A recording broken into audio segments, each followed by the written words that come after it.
Jedan veliki tim na čijem će čelu biti načelnik Gadžić, a socijalisti važan dio toga tima.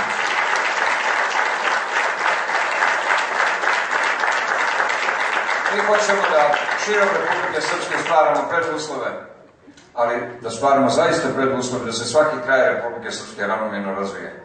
Zato je naša politika upravo takva, da prepoznajemo specifičnosti i potrebe različitih krajeva i različite potrebe koje oni imaju i sažimamo ih u jednu zajedničku politiku Republike Srpske kojom postičemo rast i razvoj.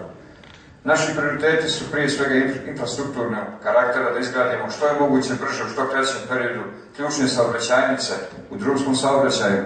Danas je puštena u rad jedna saobraćajnica od 36 km. Kada smo kretali u taj poduhvat prije određenog broja godina i kada je predstavljen projekat, tada su ljudi iz opozicije, iz SDS-a posebno govorili da je to pogrešna odluka, da će nas to samo zadužiti, osiromašiti narod. I oni se uvijek nad narodom sažaljevaju kada mi dođemo do ideje da stvaramo neka velika djela i velike projekte. Lažno izmišljajući, poturajući ljudima da će posle toga život ljudi biti teži.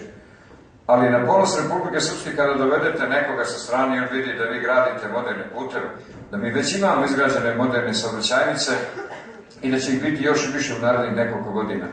To pojačava osjećaj sigurnosti svakom inostranom partneru i ne moramo biti inostrani, mogu to biti i naši ljudi koji osjećaju da na taj način mogu da komuniciraju brže, vide da je to jedan sveopšti napredak, jer danas bez modernog saobraćaja nema ni modernog društva, niti modernih društava, niti naprednih i razvojnih ekonomija.